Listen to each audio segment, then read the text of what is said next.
পুলিশের ভূমিকা সারা রাজ্য জুড়ে যেরকমটা চলছে সেরকমটা হচ্ছে, এখানে হচ্ছে। আমার পুলিশের প্রতি করুণা হয়, তাদের ইউনিফর্মটার প্রতি আমাদের যথেষ্ট সম্মান রয়েছে তাদের ইউনিফর্মের প্রতি।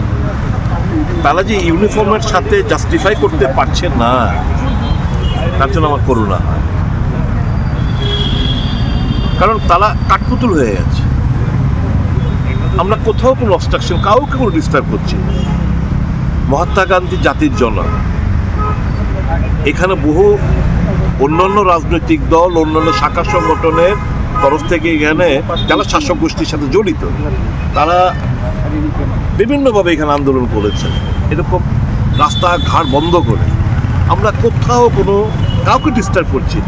আজকে সারা ভারতবর্ষের একটা কর্মসূচি, গান্ধীজি স্ট্যাচুগুলোর সামনে বসে এমজি এনরেগা পুনর্বহালের দাবিতে আমাদের গণ অনশন অবস্থান প্রত্যেকটি জেলায় হচ্ছে, সারা দেশে হচ্ছে। আমরা গান্ধীজি স্ট্যাচুর সামনে এসে বসছি, বলছে আপনারা এখানে কেন বসছেন? Highly protected area, highly VIP zone, VIP গাড়ি ঘোড়া পাস। আচ্ছা, বললাম আজকে তো রবিবার, আমরা কাউকে ডিস্টার্ব করছি না, মানুষ পথ চলা চলবে, মানুষ আটকাচ্ছি না, কিছু না। আমরা আমাদের কর্মসূচি পালন করতে যে না, আপনারা সময় আরও কাটেল করে নিন, সময় কমিয়ে নিন। আমরা আমাদের বিকেল 4টা অবধি আমাদের প্রোগ্রাম, না স্যার এতটা করতে পারবেন না। তো প্রদেশ কংগ্রেস সভাপতি বললেন ঠিক আছে, অন্তত আমাদের আপনাদের সম্মানিত বলছি আমরা আরও 1.5 ঘন্টা কমিয়ে দেবো, অন্তত 2:30 অবধি করি। সেই কথাটা বলা হল, মানে গণতান্ত্রিক আন্দোলন করতে দেবে না। সত্তর আন্দোলন, মানুষের স্বার্থে আন্দোলন, এই যে মানুষের কাজের অধিকারকে কেড়ে নিয়েছে, এই যে ন্যূনতম ভাতার অধিকারটা তাকে কেড়ে নিয়েছে, কাজ চাহিদার যে অধিকার সেটা কেড়ে নিয়েছে, স্টেটের উপর এডিশনাল বার্ডেন ফেলেছে, পঞ্চায়েতগুলোকে অথর্ব করে রেখেছে। এর বিরুদ্ধে যে আমাদের গণতান্ত্রিক আন্দোলন, সেগুলো করলে মানুষের চোখ কান খুলে যাবে। এই কথাগুলো বললে মানুষ জেনে যাবে যে এমজি এনরেগা আমরা, ওরা ভাবছে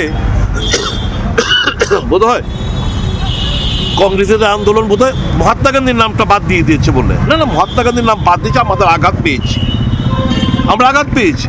কিন্তু তার থেকে বড় সমস্যা হচ্ছে মানুষের যে অধিকার, সেই অধিকারগুলো তোমরা কেড়ে নিচ্ছ। তার জন্য আমরা এখানে অনশন অবস্থান আমরা বসেছি, সারা দেশ জুড়ে মানুষ বসেছে। ওই এমজি এনরেগা একটাকে পুনরায় বহাল রাখার জন্য দাবি নিয়ে আমরা এখানে অনশন অবস্থান আমরা সংগঠিত করছি। পুলিশের ভূমিকা এত ন্যাক্কারজনক পর্যায়ে নেমে আসবে, এদের আমরা দোষ দিই না, কারণ they have to carry out the orders. কোথাও না কোথাও পার্টির তরফ থেকে বলা হয়েছে যান এখানে লোক সমাগম হচ্ছে, কী ব্যাপারটা দেখুন, ভোটগুলো করার চেষ্টা করুন। এই তো হচ্ছে, সারা দেশ জুড়ে এই জিনিসগুলো হচ্ছে। আমাদের এখানে ন্যাক্কারজনক ভূমিকা, ন্যাক্কারজনক পুলিশের ভূমিকা। পুলিশ তাদের আসল, একদিকে যখন ডিজি ক্লেম করে, ডিজি বলানো হয়েছে, মিথ্যে কথা বলানো হয়েছে যে আইন শৃঙ্খলা গত 1 বছরে কোনো স্ট্যাটিস্টিক্স দিয়ে বুঝবেন, মার্ডারের কথাটা, গত বছরের মার্ডারের সংখ্যার এই সংখ্যা, এই বছরের সংখ্যাটা উনি কম্পারিজন স্টেটমেন্ট দেননি। ধর্ষণের ঘটনার কম্পারিজন স্টেটমেন্ট দেননি। আর উনি যখন ক্লেম করেছেন, তার পরের দিনই দেখলাম 40 ক্রাইম। এরকম একটা ন্যাক্কারজনক, লজ্জাস্কর একটা ঘটনা ঘটতে, যেখানে সংখ্যালঘুদের বাড়িঘর আক্রান্ত, অগ্নিসংযোগ, সম্পত্তি জ্বালিয়ে দিচ্ছে, পুড়িয়ে দিচ্ছে, মারধর করছে। এ কোন ভারতবর্ষে আমরা বসবাস করছি?